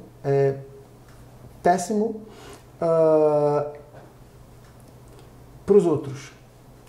Porque a minha escritura ela é feita à mão mesmo, ela é handmade. A gente foi convidado a desenvolver um sistema com uma empresa aqui da Paraíba, um sistema para cartórios diferente, um sistema que vai fazer o que eu quero. Que vem sendo desenvolvido isso. A gente está em tratativas. Na verdade, foi eles que nos chamaram. Quando eles souberam que eu tenho essa vontade desde Minas, né? E eles chamaram a gente para fazer essa parceria. E eu acho que vai sair. Se não sair com eles, vai ser com outro. Inclusive, o João está com a gente desde o início, porque eu tenho desde o início esse projeto. Certo. É fazer um sistema inteligente, não um sistema mecânico. Todo mundo fala assim, porque eu faço a procuração no cartório tal em 5 minutos. Eu falo, faz. Porque é só botar no sistema e dar Enter. Só que no meu... Não. Aí você pergunta assim para a pessoa, você quer dar poder de contrair empréstimo na tua folha de pagamento? Não. Quer dar poder de hipotecar o teu imóvel? Não. poder encerrar a conta, emitir cheque. Não. Então, lê o que você me trouxe para fazer e vê se é isso mesmo que você quer, porque eu vou te perguntar cada um dos poderes aqui. Então, o problema não é a velocidade que você faz, é a velocidade com que você encara a necessidade da pessoa. É o atendimento, é a conversa. Quando a gente vai fazer testamento, eu converso com as pessoas, bobeira, né? Assuntos da vida. E eu não sou esse cara dentro do cartório. Só que o que eu estou fazendo lá? Atestando o discernimento, a capacidade da pessoa. Então eu pergunto coisas da vida dele, pergunto o que ele faz, não sei o quê. Eu puxo o assunto bobo, que pra mim é bobo mesmo, eu não gosto de conversar. Marcelo, o que você curte mesmo? Duas coisas, trabalhar e falar de negócios e ficar com a minha família. São as duas coisas que eu curto. O resto é assim... É por obrigação. Assim. Quase por obrigação. Claro, às vezes você tem um cliente legal e tal, não sei o quê. Mas assim, eu gosto de resolver casos difíceis. Tá? Eu falo que, assim... você fala assim, qual personagem que você acha muito legal? É o House. É o House. O negócio é o House. É o cara que... né? Mas nessa hora a gente conversa para entender. Aí fala, então era isso que o senhor queria, para ver se o cara não está sendo coagido e tal, no testamento. Ou para conversar. Porque assim, fala assim, vamos fazer uma escritura de compra e venda? O meu assunto que eu quero com o cliente é, você está vendendo por quanto? Como é que você está fazendo? Então assim, eu me atenho à parte técnica. O que você precisa fazer? Qual é a particularidade desse imóvel? Tem algum gravame? Tem algum empecilho aqui judicial? Qual é a questão técnica aqui que a gente vai resolver? Você vai falar assim, isso aqui não tem solução. Aí eu adoro, né? Eu gosto muito mesmo, né? Porque assim... eu sou o cara que não consegue dormir com o problema dos outros, porque eu acho legal de resolver. Eu gosto. Que foi isso que fez minha fama lá em Minas. E eu acho que aqui está começando a ter essa pegada... Fala assim, ninguém resolve, manda lá para você. Então assim, fala escritura online. Muita gente fala assim, escritura online. Aí eu vejo alguns tabeliões assim, estou lavrando uma escritura online. Aí o cara com fonezinho. Eu lavrei a primeira. Porque aqui mais de 60% dos nossos atos tem uma coisa online. Toda hora que você vê as meninas com aquele fone, que é um fone específico, com o microfone, elas estão fazendo outro online. E assim, são muitos e muitos por dia, né? E a qualidade tem que estar em tudo. Então quando eu percebi que os fones que a gente tinha não eram bons o suficiente, eu falei, não, vou comprar um fone específico para isso. Aí comprei um fone que era abafa o ruído externo, tem microfone direcional, que é para isso, ou seja, pode estar caindo o mundo do lado de fora. Então, por quê? Porque a tecnologia, ela não é pra gente o drone, né? Então, fala assim, você fez uma ata com drone. Eu não fiz uma ata com drone para aparecer, né? Claro, se for uma forma de divulgar um bom trabalho, né? Ou seja, legal, eles ainda usam drone. Mas a questão é essa. A questão é o seguinte, que para constatar esses fatos que a gente constatou com o drone era muito melhor. Igual blockchain. Você usaria blockchain? Eu uso blockchain todo dia. Mas o drone faz o meu trabalho? Não. O drone vai fazer o nosso trabalho? Nunca. Então, a gente usa ferramental. E o futuro, assim, dessa área é que talvez se torne quase que tudo online, né? num espaço curto. Você estava falando que vocês estão usando agora o contrato online, né? Eu tenho minhas ressalvas em relação a isso, tá? Porque assim, dá problema? Não, porque 99,99999% dos casos, graças ao bom Deus, eles dão certo porque as pessoas são honestas, ponto. Agora, tem fé pública? O cara prova que foi aquilo mesmo. Aí os caras, para te vender, eles colocam lá. Não, porque teve uma decisão do TJDFT, no Tribunal de Justiça do Distrito Federal, que disse que é válido. Aí a pergunta que eu te falo assim, quantos anos demorou para subir para o tribunal falar, beleza, valeu essa assinatura eletrônica? Tem que judicializar e esperar rolar. E o que você ainda não sabe, que eu não te contei ainda, e eu acho que, né, essa parte de tecnologia, a gente já tem uma plataforma de reconhecimento de firma online. Mas não é aquela reconhecimento de firma que você tem que levar o papel físico. Agora a gente tem uma plataforma que você dá upload no documento, você tem o seu certificado de reconhecimento de firma e eu reconheço a tua firma remotamente num papel eletrônico. Ou seja, você vai assinar com certificado digital notarizado aquele documento e você terá um documento que tem fé pública. PDF-A que tem fé pública. Então, assim, o que adianta eu assinar online um negócio e falar, não, beleza, cara, assim, ó, que é uma demanda super comum no judicial, contrato de banco que o pessoal do banco assinou porque a pessoa não estava lá para assinar. Extremamente comum. No eletrônico, quem prova que foi a pessoa? Ah, não, porque tem uma verificação. Mas cadê a fé pública? Qual a diferença entre ter fé pública e não ter? A presunção de veracidade. Então, assim, documento particular. Qual é a questão do documento particular? Se a outra parte disser que isso é inverídico, que você está provando, você que mostrou a filmagem ou mostrou a assinatura, você tem que provar.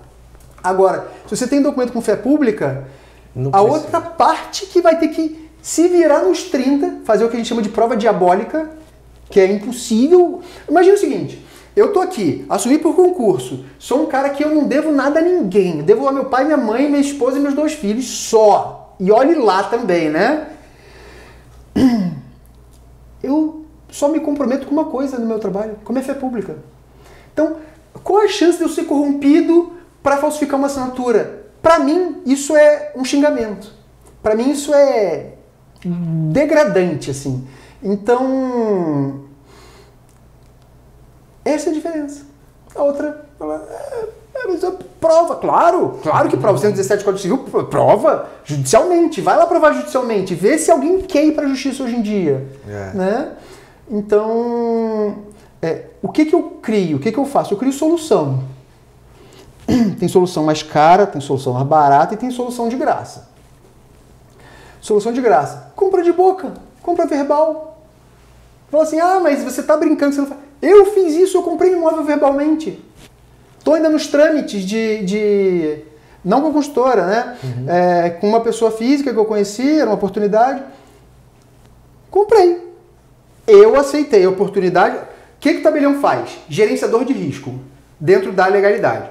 Então, eu tinha uma oportunidade de negociar, eu tinha um risco, eu aceitei a oportunidade, que eu vi que era muito boa, aceitei esses riscos intrínsecos, podia perder um dinheiro? Podia, um dinheiro que eu não tinha? Podia, né? Não tinha para perder esse dinheiro. Mas quando que ia surgir de novo essa oportunidade? Talvez nunca. Eu aceito, eu faço. Vamos fazer um contratinho particular e reconhecer firma? Vamos. Fiz o contrato particular depois. Pagou logo. Você não... Eu faço. E eu aceito que as pessoas façam. Não tem problema nenhum se você me falar. Não. Foi assim. Foi assim, vamos fazer assim. Não quero pagar um monte de dinheiro agora, não estou capitalizado para isso. Ou esse risco eu tomo, esse risco eu aceito. Não tem problema nenhum. A gente está aqui para explicar o risco que cada um tem e gerenciar isso da melhor forma possível para não dar nada errado. Então, assim, se você quiser falar assim, não, eu quero montar uma estrutura, quero montar um bunker na minha operação. Monto. Eu já fiz consultoria para grandes empresas, quando eu estava em Minas e trabalhando em São Paulo, que inclusive foi a coisa mais engraçada do mundo. Esses dias eu estava lavrando uma escritura super complexa de um empreendimento aqui, que era para que os condomínios pudessem usar a mesma área comum, etc. Tá? Mesmo clube. Que eram vários empreendimentos, né, juntos da mesma empresa. E quando eu recebi e-mail do escritório de São Paulo, que é um dos escritórios assim, tops, mais relevantes, que me contratavam lá em Minas, fazendo a escritura. Então, o mundo é pequeno, né? As pessoas se cercam de coisas boas, pessoas boas. Eu não sei porquê, não tem tantas pessoas comprometidas assim em alto nível. Você é um cara que você sabe disso, né? Você não estaria onde está se também não fosse graças à concorrência. Não é assim? Verdade. A gente tem muito trabalho duro, a gente, né? Mas tem que agradecer. Então, Eu acho que é essa pegada, se comprometer com o que se faz, né? Então, enfim. É isso. Marcelo, e tua rotina, assim, teu dia a dia, como é? O que é que tu gosta? Você já falou aí que gosta de trabalho e gosta da família, mas no trabalho, o que é que você gosta? Com a família, o que é que você gosta de fazer? Como é teu dia a dia? Dia normal. Acordo umas 4. Sério mesmo? Aí, porque é o único horário que eu tenho para estudar o que eu preciso, sem ninguém me atrapalhar. Você, pra quem não conhece, você é casado e tem 2 filhinhos. Tenho 2 filhos. Um que tem um nome lindo, como é o nome dele? Breno. Tem quantos anos ele? Tem 3, vai fazer 4 em julho. Vai fazer 4, o meu é em julho também. Que dia? 16. 16. E dele? Dele é 14. É pertinho. E a menininha? A Laura, que é Que campinense, fez um ano agora em março, dia 20 de março. Legal. Então, assim, minha rotina, e né? tua esposa, como é o nome Luana. dela? Luana. E a Luana tem minha idade e veio aqui, desde o início ela acreditou no meu sonho, porque também não é Ela fácil. deixou o trabalho dela lá. Ela está trabalhando remoto. Né? Eu gostaria muito que ela se dedicasse só à família ou fizesse outras coisas, porque eu acho que a gente tem outras frentes. Mas a gente ainda está em tratativas, né? Até porque ela é concursada, então assim, né, não dá para todo dia, não dá para voltar atrás dessas coisas, né? Então, basicamente... Aí acorda 4 horas, às vezes, num dia normal. Não, num dia normal eu acordo 4 horas. Tá. Às vezes eu acordo 2. Quando eu durmo mais, eu acordo mais 5. Mas o normal é às 4 horas eu já acordo. Aí eu estudo e trabalho nas coisas que eu vejo que eu não consigo fazer durante o dia. Até mais 7 e pouco, que é o horário que a Luana vai treinar. A gente treina em casa, na academia do prédio. Entre 7 e 8 horas eu treino. Então, às vezes, começo às 8 e termino às 9. Esse ano eu preferi assim, porque ano passado eu estava treinando às 6 e pouco da manhã e estava complicado. Treino, porque eu nunca mais quero chegar ao ponto de ter que fazer outra bariátrica. E assim, eu gosto, né? É o que me motiva, assim, durante o dia. O que me dá energia né? Eu falo que eu vejo a luz direto, porque eu vejo a luz, eu tô quase morrendo, mas eu não vou, né? E depois disso, banho, cartório. Quando dá para almoçar em casa, eu almoço. Quando dá para levar meu filho para a escola, eu levo. Saio daqui umas 6 horas. Aí eu chego em casa, assim, nos dias de semana é difícil desligar, porque tem dias que está muito corrido e tal. A Luana reclama um pouco que eu não consigo sair do telefone. Mas eu faço o que eu tenho que fazer, porque eu tenho que tocar isso aqui e a minha prioridade, assim, são meus filhos, obviamente, mas assim, isso aqui é maior do que eu. O cartório é maior do que eu, né? Então, quando eu sei que eles estão bem, enfim. Aí eu chego em casa umas 6 horas, a gente fica um pouquinho, 8 e pouco já começamos a rotina para ir para a cama. Aí entre 9 e 10 horas a gente dorme. Todos os dias da semana é assim. Tem que ser uma vida meio que de monge, não dá, porque a gente tem muito a perder aqui, a gente, né? Isso aqui foi all-in, né? Eu coloquei tudo que eu tinha. E não só isso, né? A gente veio para fazer diferente. Eu gosto muito do que eu faço. No final de semana eu fico com eles no final de semana, então assim, acho que uma das piores coisas para mim é ter alguma atividade de trabalho, não gosto, porque, né, em algum momento a gente tem que parar. Semana, com certeza. Então eu gosto de dar uma sumida, assim. Mas essa é a minha vida. Então assim, o que eu gosto? Um dia feliz para mim é um dia que eu acordo, eu estudo, eu aprendo alguma coisa que eu preciso, que eu uso. Eu chego aqui, tá aquela pauleira. Já teve dia que eu tive 7 reuniões ao mesmo tempo. Eu gosto disso. É isso que me motiva quando eu vejo, se não acredito, o tempo acabou. E quando, assim, né, nesse dia surgiram coisas assim que eram escabrosas. E falaram, não, isso aqui vamos resolver assim, assim, assim. E os nossos clientes, eles saem acreditando. Não tem nada melhor quando o dia perfeito, né? Quando meu filho vem um pouco brincar aqui e quando minha filha vem me visitar, eu acho que assim, isso é o ápice. Aí você dá aquela desligada, aí eu tô fazendo reunião com minha filha no colo, porque assim, não sei, né, o que te motiva nisso, mas assim, o que me motiva é deixar um legado.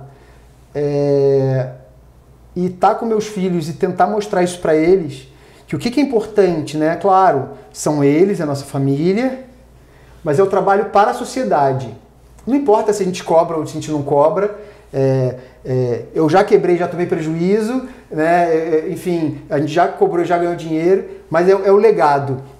Essa história, tipo assim, que eu vejo, né? Se a gente fizer tudo certo,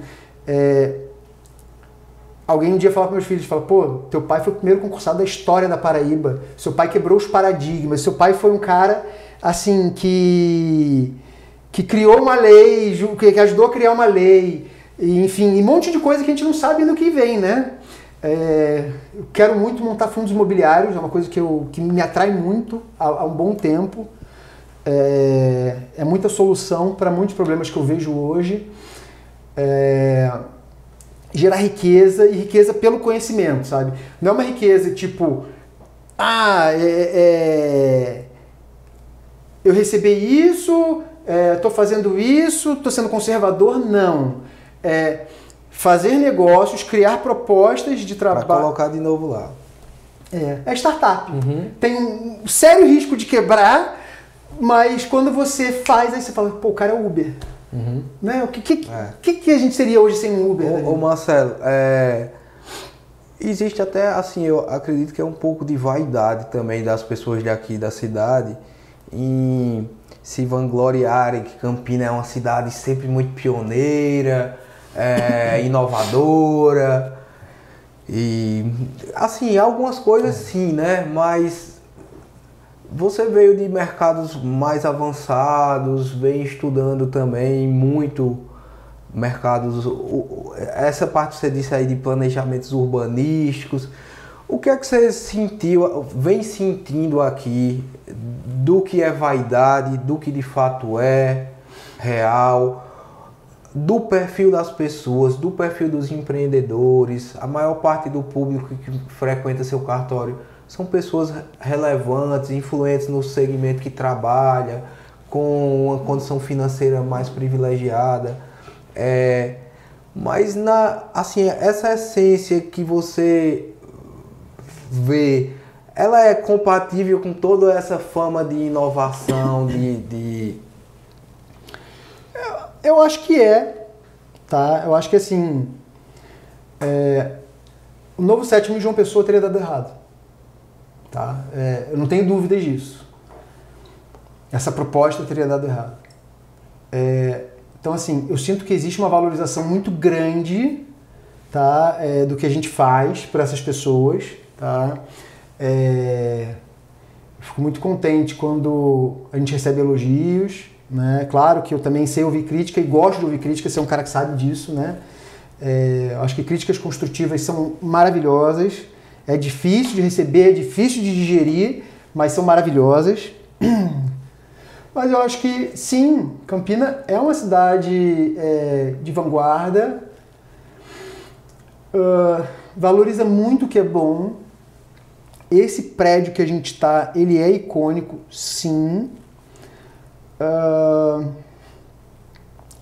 Eu não tenho problema nenhum. Às vezes as pessoas falam assim, você... O cartório assusta quem é mais simples e tal, mas isso também é para eles, né? Eu não faço diferenciação. Assusta, mas também a pessoa se sente privilegiada em estar usufruindo daquilo, né? Deveria. Isso é uma coisa que eu sinto aqui. Eu até falo para os meninos que a autoestima de quem não tem uma condição familiar alta é muito baixa. Eu acho que são pessoas, assim, pela própria vida, pela própria, né, pelo senso comum, talvez, se sentem muito esmerilhadas à toa, deveriam ter mais orgulho. Eu falo isso para eles o tempo todo, que ter autoestima é importante, que você não ter o sangue azul, isso aí é irrelevante quando você tem mérito. Eu acho que isso ainda demora a aparecer aqui para mim, assim, mas em relação aos empresários, essas pessoas, né, assim, eu fico muito motivado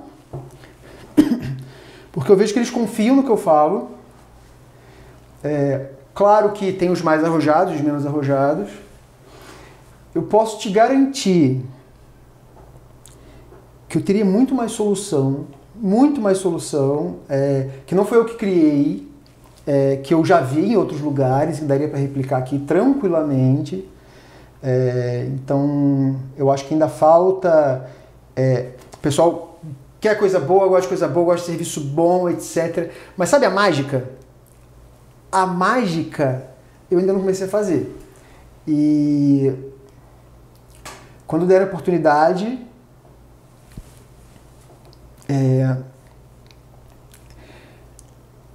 aí a gente vai estar conversando de novo. Isso vai demorar, eu acho que vai demorar, mas tem uma mágica ainda para ser feita. Mas o que eu vejo nos negócios tradicionais, né, eles querem confiança, tal, mas existem coisas que dá para fazer dentro da legalidade, sendo legítimo. Existem operações jurídicas que dão muito resultado e que ainda não começaram a fazer aqui. Quais seriam esses, assim, não vou pedir para saber a mágica ainda, mas pequenos passos que a classe empresarial, que a sociedade em geral podia começar a dar para que essa mágica começasse a poder ser pensada e ser feita? É acreditar que dentro do direito não existe nada impossível de ser feito. Eu acho que é aquela primeira coisa, acreditar no poder da caneta, acreditar num planejamento, acreditar que a multidisciplinaridade ela é intrínseca ao tabelionato. Então eu consigo, falar assim, os caras falam, criar holding, tal. A gente consegue fazer muito mais do que isso. Então, exemplo, a gente fala aí de fundo imobiliário, né? Vamos pensar, o que existe de estoque hoje das construtoras, o que existe de estoque, existe de investidor imobiliário aqui, a gente conseguiria fazer muito mais. Numa escala CVM, essa é a escala. E o pessoal ainda está querendo comprar lote para ganhar dinheiro. Uhum. E claro, o Marcelo tem essa expertise toda. Não, nunca montei um fundo imobiliário, já estudei sobre. Mas a gente conhece os caminhos e as pessoas corretas. A gente monta uma estrutura, a gente monta uma... né? É como se fosse um sentimento que os grandes investidores, ou que deveriam ser investidores, eles aqui na cidade, eles são mais especuladores, ou eles estão com o freio de mão puxado muito, né? Que podia acelerar algumas evoluções do mercado, né? É difícil dizer para alguém como trabalhar com o dinheiro dela, né? É muito difícil. Mas dá para fazer a mesma coisa, só que com resultado muito maior. E não só nisso, né? Em tudo, né? O que eu falo é acreditar que você pode desenvolver um sistema, é acreditar que você pode montar um cartório, que é algo super tradicional, dessa forma. Então, assim, eu vejo que tem muita gente fazendo muita coisa interessante aqui, mas eu ainda sinto que existe uma resistência para essa mentalidade de startup e de bancarização. Eu fiquei em São Paulo, né? Esses 10 anos que eu passei em Minas, eu estava em São Paulo 2, 3 vezes por mês, normal, assim, né? E o ambiente que eu vivi lá já está muito consolidado a questão da bancarização. O cara bancariza tudo. E aqui eu sinto que, assim, ainda o cara acha que... eu vendo essa caneca, então eu só vendo essa caneca. Eu não posso montar uma estrutura, uma operação para vender a caneca e melhorar o processo da construção da caneca e gerar ganhos gigantescos, mas que são ferramentas não industriais só, mas que elas vão transformar a minha caneca em 3 ou 4 canecas, mas é uma operação muito mais complexa e muito mais virtuosa, que hoje eles deixam na mão dos bancos, ou que hoje não pensam nisso. E falam assim, mas tudo bem, mas o cara não precisa. Talvez não precise. Mas essa questão de romper barreiras, lá em São Paulo, o que eu ouvia toda semana 2 moleques criaram uma startup não sei o quê, e os caras, unicórnio. Aí, rodada de investimento. Isso eu acho que falta aqui ainda. E quando todo mundo fala assim, aqui Campinas é um polo tecnológico. Eu não vi até agora a tecnologia e o fomento de uma startup. Pegar esses moleques aí e falarem assim, essa questão do Bitcoin, sim. Aqui, sim, eu vejo como algo relevante que a sociedade observa, mas fica com medo. Mas se isso aqui é um polo tecnológico, se pertence... O que a gente está fazendo de certo para isso aqui ser um Vale do Silício brasileiro? Tem que botar dinheiro, tem que acreditar, tem que... então essa galera de criptomoeda, vamos botar dinheiro para desenvolverem ferramentas. Fala assim, não, você é investidor, isso é outra coisa. Mas vamos entender esse negócio, vamos montar um centro de estudos. É o que eu te falei lá, né? Vamos pensar daqui a um tempo como vai estar o mercado, como vai estar o ambiente, então vamos preparar para isso, né? São essas coisas que eu ainda vejo assim, pouca organização, pouco conflito positivo entre os mercados. Todo mundo se conhece, todo mundo se dá bem, mas ninguém se junta na mesa e fala assim, vamos falar besteira aqui, vamos viajar, vamos pensar como é que a gente pode criar uma coisa nova. E assim, o que eu vejo, né? Negócio e grandes ideias, elas surgem, não é do dinheiro, é do conflito das ideias, né? E isso falta, isso ainda falta. Claro, estou entrando, estou falando aqui alguém, mas o que eu digo, assim, né? O Marcelo é um cara que espera ver isso acontecer, quero muito, valorizo, porque é exatamente essa pegada que eu vejo que diferencia um Vale do Silício, um Itaim em São Paulo, né? Uma empresa de investimento de algo cartorário. Uhum. Beleza, você quer ser um empresário cartorário? Beleza. Mas você quer ser um cara da tecnologia, você quer ser um cara inovador, você quer pensar no futuro, e a gente não está falando de dinheiro aí. A gente está falando de credibilidade, conhecimento, de história. Porque assim, nunca é pelo dinheiro. O cara que se motiva pelo dinheiro está errado, né? Você sabe muito bem disso. Mas eu gostaria de ver mais alguns dos meus clientes que são assim, né? Que você fala assim, cara, esse cara é o cara nisso. Conversando uns com os outros e vendo um debate dos caras para sair alguma coisa. Eu gostaria muito. Porque, claro, eu ia aprender, né? Eu ia ver aquilo, porque são grandes mentes, até uma pessoa super cartorária, né? Como eu estou falando, ela tem muito a agregar. Né? Mas o que eu gostaria de ver, até uma questão do Soma, né? Que... Vamos dar o passo, né? Vamos. Você vai contribuir muito, já tem contribuído muito. Tamo junto. Marcelo, e um lema assim que você leva na sua vida, que você quer deixar aí de recado para quem está assistindo ou ouvindo, porque também a gente tá no Spotify, viu? Legal. Eu tenho um lema que já me segue há muitos anos, acho que praticamente desde guri. Sou filho de militar e neto de militar. Então, acho que não poderia ser muito diferente. si vis pacem para bellum. Se quer paz, prepara-te para a guerra. Então, é o que eu faço todos os dias. Eu chego aqui pronto para o que acontecer. Eu cuido da minha saúde para o que precisar acontecer. Na pandemia eu perdi mais peso, fiquei mais forte, porque eu sabia que a gente estava numa crise sanitária, enfim. Não me amedronto com nada, porque eu me preparo. Então, assim, muita gente fala assim, você é muito arrojado, até arrogante às vezes. Eu sou muito confiante, porque eu sei da preparação que eu faço todos os dias. Meu treinamento ele foi militar. Meu pai era instrutor militar. Uhum. Então, eu aprendi a dirigir, não sei como é que você aprendeu, mas era assim, liga o carro, pega a chave, põe no carro, liga. Faz 20 vezes. Engata a primeira, desengata. Então, eu aprendi a estar preparado para o pior, que é uma guerra. Ninguém quer ir para a guerra, né? Todo mundo quer paz.